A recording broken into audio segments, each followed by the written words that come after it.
Federal Drive is presented by GEHA, Government Employees Health Association, proudly providing health and dental benefits to federal employees and their families. Visit GEHA.com. Employees of the government and the companies that agencies work with are both feeling the strain of this ongoing shutdown. Now, one industry group is asking congressional leaders to lessen the financial blow the best they can.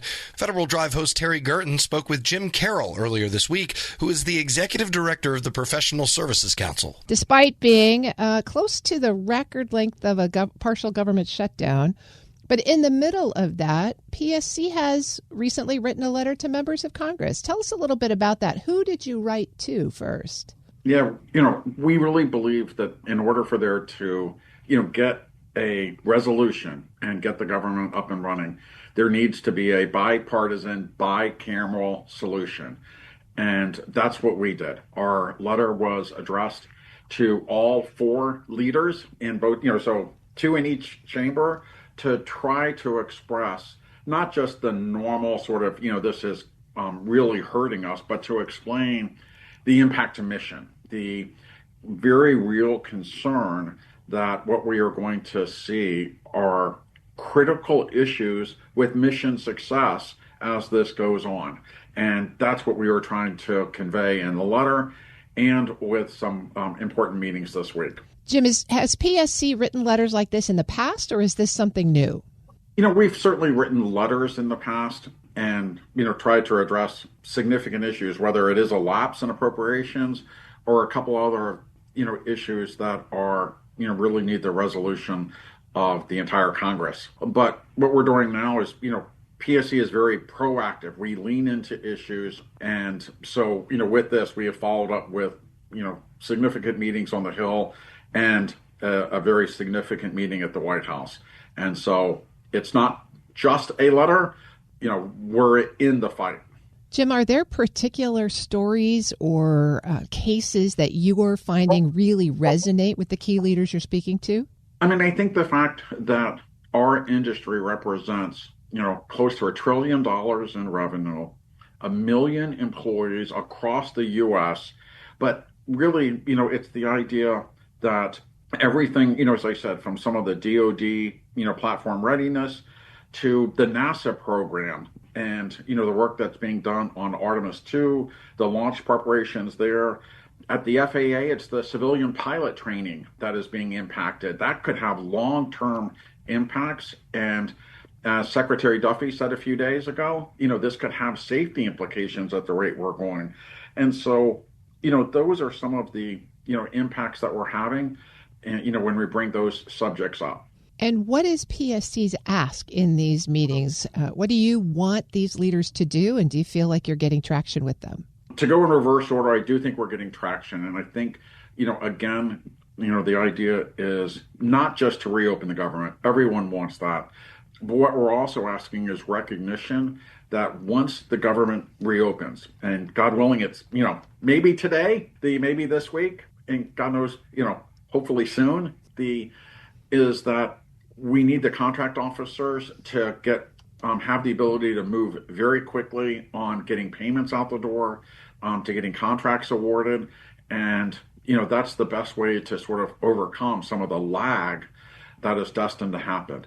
And of course, we do believe that our federal contractors need this reimbursement as well. They're innocent, just like the federal government workers are innocent and, not involved in this.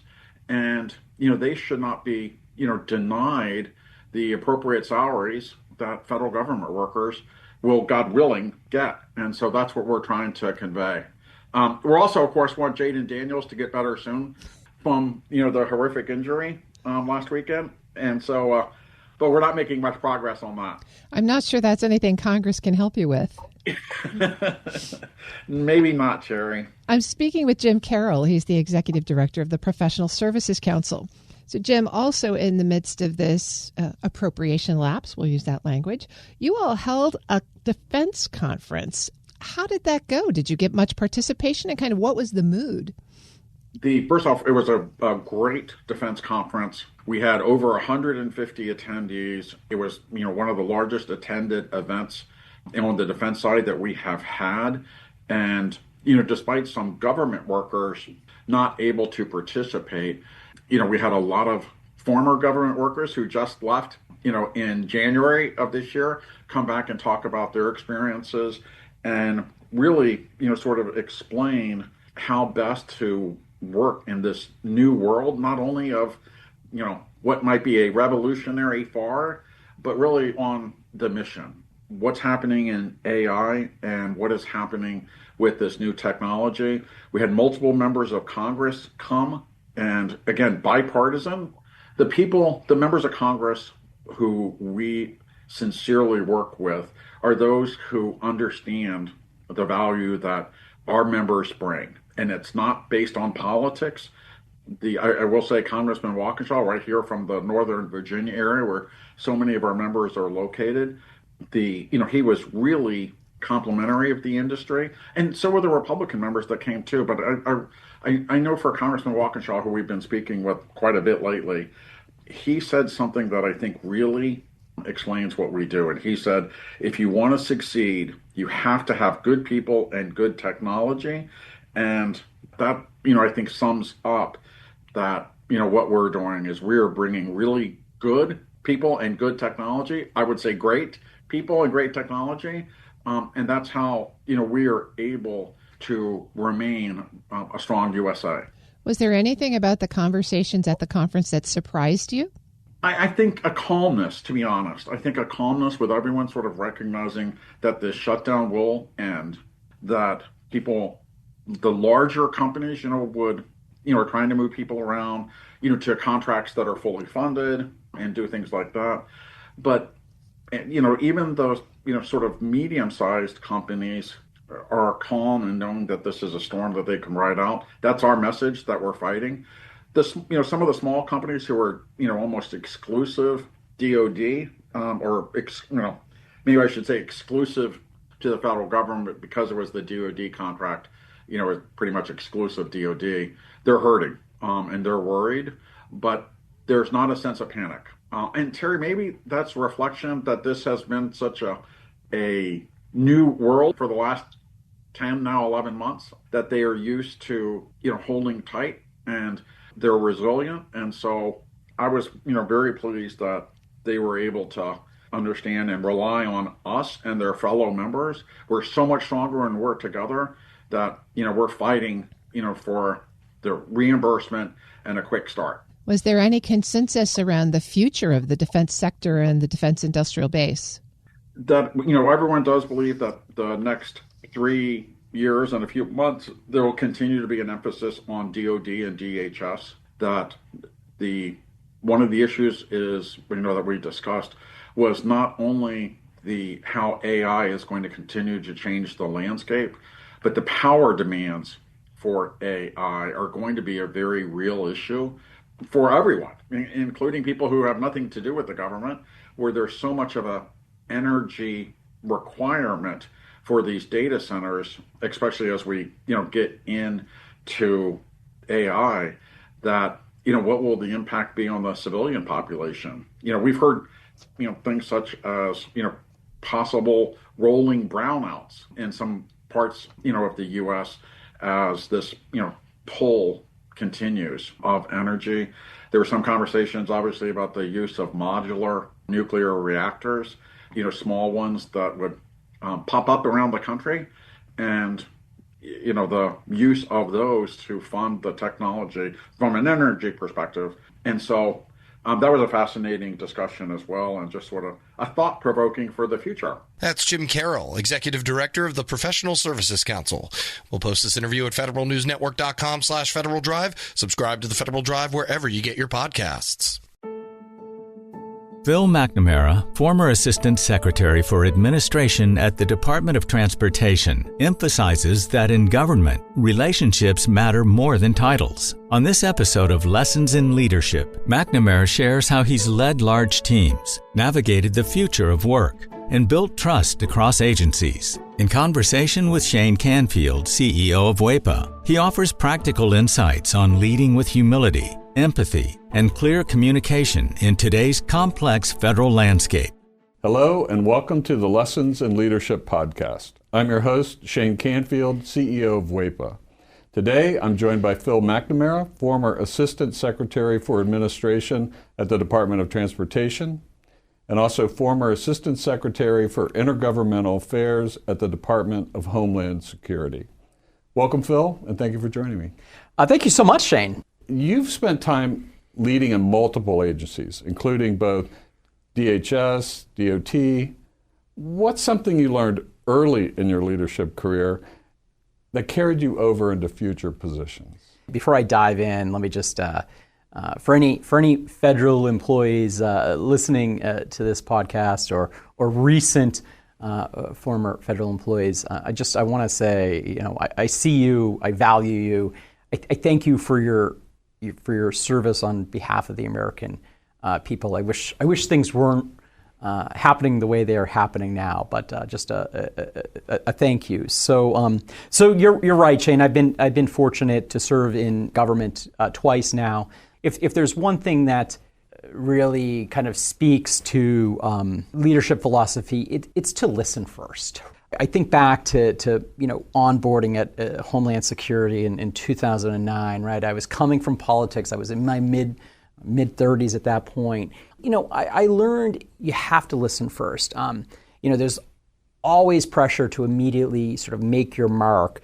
But, I think if you take the time to listen to people, whether that's career staff, whether it's, external stakeholders, build the trust, you will then be set up for sort of longer term success. And, whether it's, responding to, a crisis or just responding to, an employee concern or trying to drive, some sort of, initiative, employees, they want to be seen, they want to be heard, they want to be respected. So I think that it's that foundational lesson.